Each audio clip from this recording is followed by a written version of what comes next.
नमस्कार, मैं हूं करना मित्तल। आज हमारे साथ है महिला आयोग की चेयरपर्सन रेणु भाटिया जी। आपको बता दें कि ऐसा मामला आया है जो अशोका यूनिवर्सिटी का बताया जा रहा है, जो सोनीपत में है। एक लड़की जो 2.5 साल से गायब है, जिसके बारे में किसी को पता चल रहा है। उनके अभिभावक इनसे आगे मिले हैं, तो बात करते हैं कि क्या जानकारी है, कैसे इनको पता चला।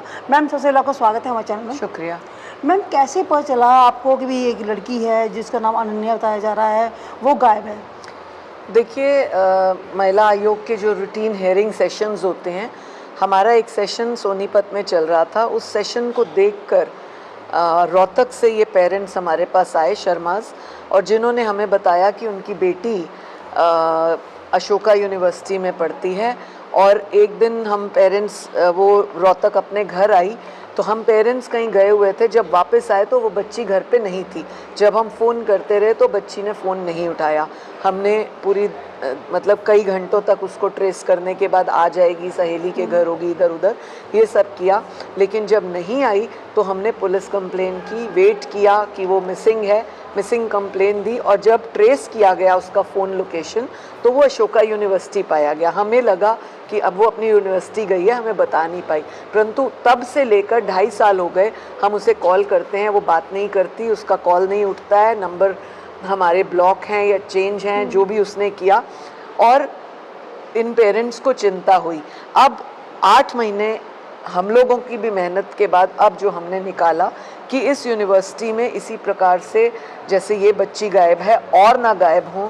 इस बच्ची को वो जेंडर चेंज की बात करते हैं, कई और बच्चों ने ना जेंडर चेंज किया हो, क्योंकि इस यूनिवर्सिटी में इस तरह के कुछ हमें सिम्टम्स मिले जिनके ऊपर वर्क करना बहुत ज़रूरी है। और अब पेरेंट्स की हमें डिमांड है कि वो एनआईए की जांच या सीबीआई की जांच कराएं।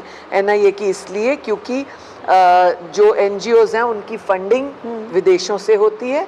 सीबीआई जांच का उन्होंने हमें डिमांड रखा है, जिसको हम आगे कार्रवाई करेंगे। जी मैम, जैसे आपको बताया गया, तो आपने अशोका यूनिवर्सिटी से बात करी कि लड़की कौन सी क्लास में पढ़ती, कहाँ पे क्या पूछा? हमने 2 बार अशोका यूनिवर्सिटी को सम्मन कर उन सबको बुलाया, और जिन जिन को हमने सम्मन किया उनमें से रजिस्ट्रार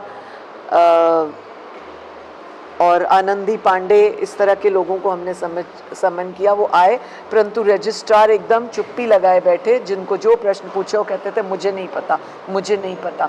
तो जब रजिस्ट्रार को नहीं पता कि उनकी यूनिवर्सिटी का बच्चा कहाँ गायब है, तो किसको पता है? जी बिल्कुल। मैम, जैसे आपने कहा कि रजिस्ट्रार ने कहा मुझे नहीं पता, क्या उनकी फ्रेंड्स, जो लड़की की फ्रेंड्स हैं, उनसे बात की है, या आप कह रहे हैं जैसे कि धर्म परिवर्तन का भी वहाँ पे चल रहा है? फ्रेंड्स को हमने सम्मन किया, परंतु वो हाजिर नहीं हुए जिनके साथ वो गई थी।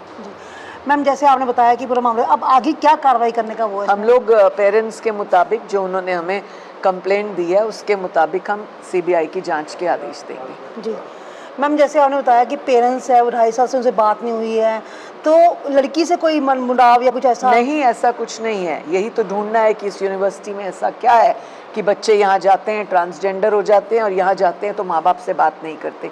यही तो ढूंढना है। मैम, किसी और की कंप्लेंट आई है, किसी अभिभावक की कंप्लेंट? अभी एक ही है, अभी एक ही है। तो मैम, कैसे अभी जांच की बात की है, तो किससे आपने वो करा इसके लिए? अभी हम करेंगे, आज ही हमने पेरेंट्स को सुना है, हम करेंगे। जी, तो ये थे हमारे साथ महिला आयोग के रेणु भाटिया, जिन्होंने बताया कि एक ही केस आया सोनीपत यूनिवर्सिटी में, जो है सोनीपत का ये यूनिवर्सिटी है, अशोका यूनिवर्सिटी, जहाँ पर एक बच्ची अपने घर से चली जाती है और उसका फोन बंद होता है, पेरेंट्स से बात नहीं करना चाहती है। और उन्होंने बताया कि इस तरह का पहला मामला है, और उन्होंने सीबीआई की जाँच, एनआईए की जाँच की बात की है। उन्होंने कहा कि आगे भी इसमें और कार्रवाई करेंगे और पता करेंगे क्या क्या मामला है और कितने बच्चे हैं जो इस मामले में फंसे हुए हैं, और यूनिवर्सिटी भी चुप्पी साधे हुए हैं। तो मैं पंचकुला से करना मित्तल।